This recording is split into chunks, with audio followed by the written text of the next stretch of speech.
Guys, جیسا کہ میں نے پچھلی بار آپ سے وعدہ کیا تھا کہ منٹو کا ایک اور افسانہ لے کر میں پھر حاضر ہوں تو حاضر ہوں میں منٹو کے ایک اور افسانے کے ساتھ، جس کا عنوان ہے انارکلی۔ جی ہاں دوستو، یہ کے آصف کی انارکلی نہیں، یہ کے آصف کا شہزادہ سلیم نہیں، یہ منٹو کا شہزادہ ہے، یہ منٹو کی شہزادی ہے۔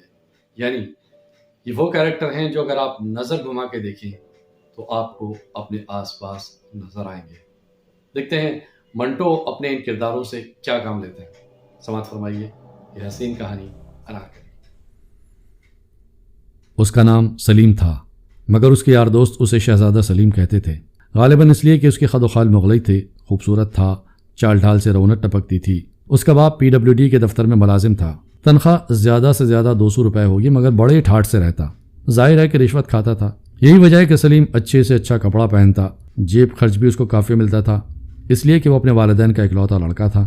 بہت بن ٹھن کے رہتا، اس کے پاس کئی سوٹ، کئی قمیضیں تھیں جو وہ بدل بدل کے پہنتا۔ شو کم از کم 20 کے قریب ہوں گے۔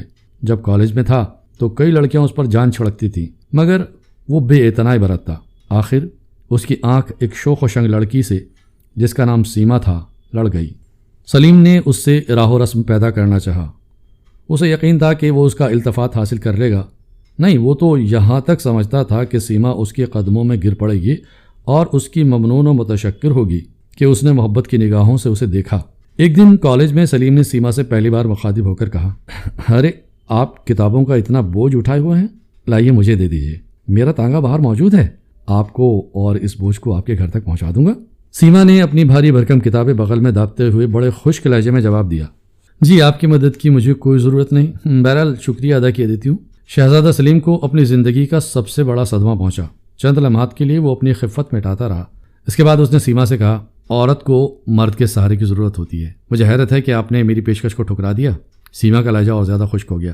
عورتوں کو مرد کے سہارے کی ضرورت ہوگی، مگر فی الحال مجھے ایسی کوئی ضرورت محسوس نہیں ہوئی۔ آپ کی پیشکش کا شکریہ میں پہلے ادا کر چکی ہوں، اس سے زیادہ آپ اور کیا چاہتے ہیں؟ یہ کہہ کر سیما چلی گئی۔ شہزادہ سلیم جو انارکلی کے خواب دیکھ رہا تھا، آنکھیں جھپکتا رہ گیا۔ اس نے بہت بری طرح شکست کھائی تھی۔ اس سے قبل اس کی زندگی میں کئی لڑکیاں آ چکی تھیں جو اس کی ابرو کے اشارے پر چلتی تھی، مگر یہ سیما کیا سمجھتی ہے اپنے آپ کو؟ ہاں، اس میں کوئی شک نہیں کہ خوبصورت ہے، جتنی لڑکیاں میں نے اب تک دیکھی ہیں ان میں سب سے زیادہ حسین ہے، مگر مجھے ٹھکرا دینا یہ بہت بڑی زیادتی ہے۔ میں ضرور اس سے بدلہ لوں گا، چاہے کچھ بھی ہو جائے۔ شہزادہ سلیم نے اس سے بدلہ لینے کی کئی اسکیمیں بنائیں، مگر بارآور ثابت نہ ہوئیں۔ اس نے یہاں تک سوچا کہ اس کی ناک کاٹ ڈالے، وہ یہ جرم کر بیٹھتا، مگر اسے سیما کے چہرے پر یہ ناک بہت پسند تھی۔ کوئی بڑے سے بڑا مصور بھی ایسی ناک کا تصور نہیں کر سکتا تھا۔ سلیم تو ارادوں میں کامیاب نہ ہوا، مگر تقدیر نے اس کی مدد کی۔ اس کی والدہ نے اس کے لیے رشتہ ڈھونڈنا شروع کیا۔ نگاہ انتخاب آخر سیما پر پڑی، جو اس کی سہیلی کی لڑکی تھی۔ بات پکی ہو گئی، مگر سلیم نے انکار کر دیا۔ اس پر اس کے والدین بہت ناراض ہوئے۔ گھر میں 10-12 روز تک ہنگامہ مچا رہا۔ سلیم کے والد ذرا سخت طبیعت کے تھے۔ انہوں نے اس سے کہا، دیکھو تمہیں ہمارا فیصلہ قبول کرنا ہوگا۔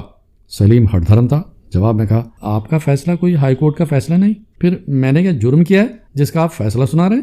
اس کے والد کو طیش آ گیا، تمہارا یہ جرم ہے کہ تم ناخلف ہو، اپنے والدین کا کہنا نہیں مانتے، عدول حکمی کرتے ہو، میں تمہیں آنکھ کر دوں گا۔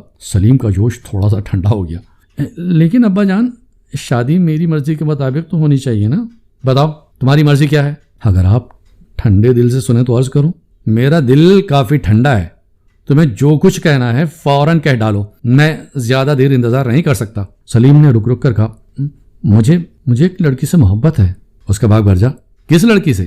سلیم تھوڑی دیر ہچکچایا، جی ایک لڑکی ہے۔ کون ہے وہ؟ کیا ہے نام اس کا؟ سیما، میرے ساتھ کالج میں پڑھتی تھی۔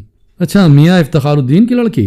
جی ہاں، اس کا نام سیما افتخار ہے، میرا خیال ہے وہی ہے۔ اس کے والد بے تحاشا ہنسنے لگے، تمہاری شادی اسی لڑکی سے قرار پائی ہے، کیا وہ تمہیں پسند کرتی ہے؟ سلیم بوکھلا سا گیا، یہ سلسلہ کیسے ہو گیا؟ اس کی سمجھ میں نہیں آتا تھا، کہیں اس کا باپ جھوٹ تو نہیں بول رہا تھا؟ سلیم سے جو سوال کیا گیا تھا اس کا جواب اس کے والد کو نہیں ملا تھا، چنانچہ انہوں نے کڑک کر پوچھا، سلیم مجھے بتاؤ، کیا سیما تمہیں پسند کرتی ہے؟ سلیم نے کہا، جی نہیں۔ تم نے یہ کیسے جانا؟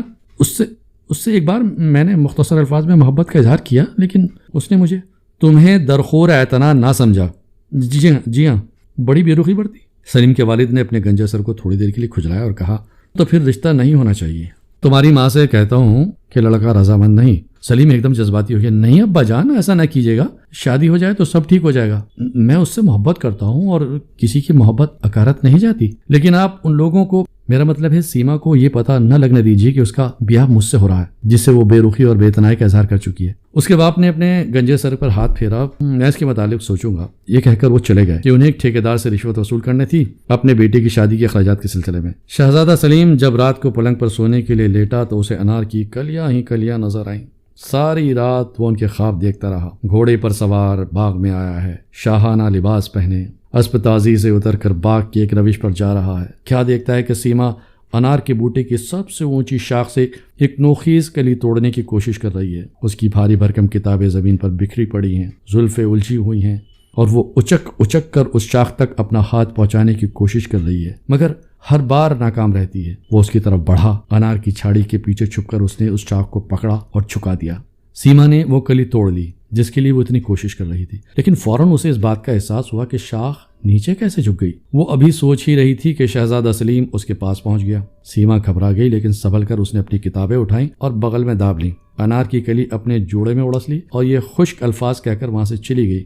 آپ کی امداد کی مجھے کوئی ضرورت تو نہیں تھی, بہرحال شکریہ ادا کیے دیتی ہوں. تمام رات وہ اس قسم کے خواب دیکھتا رہا. اس کی بھاری بھرکم کتابیں, انار کی کلیاں اور شادی کی دھوم دھام. شادی ہو گئی. شہزادہ سلیم اس تقریب پر اپنی انار کلی کی ایک جھلک بھی نہیں دیکھ پایا تھا. وہ اس لمحے کے لیے تڑپ رہا تھا جب سیما اس کے آغوش میں ہوگی. وہ اس کے اتنے پیار لے گا کہ وہ تنگ آ کر رونا شروع کر دے گی. سلیم کو رونے والی لڑکیاں بہت پسند تھیں.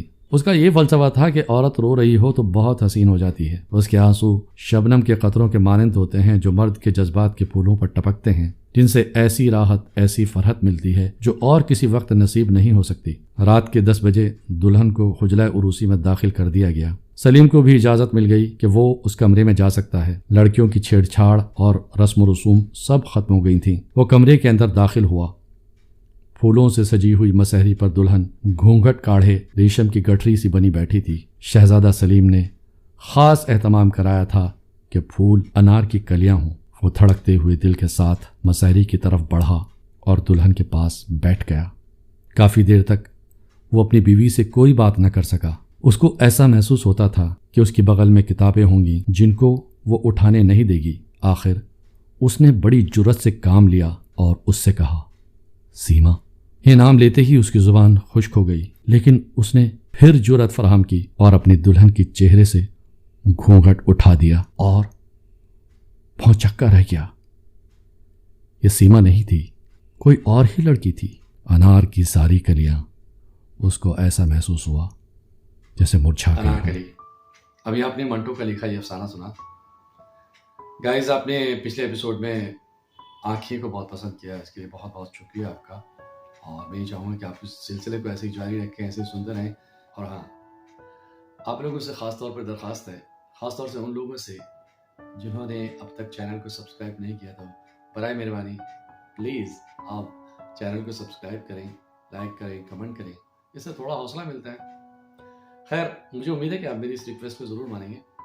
اگلے ایک اور ایپیسوڈ کے ساتھ, ایک اور کہانی کے ساتھ پھر حاضر ہوں گے. تب تک کے لیے اجازت دیجیے.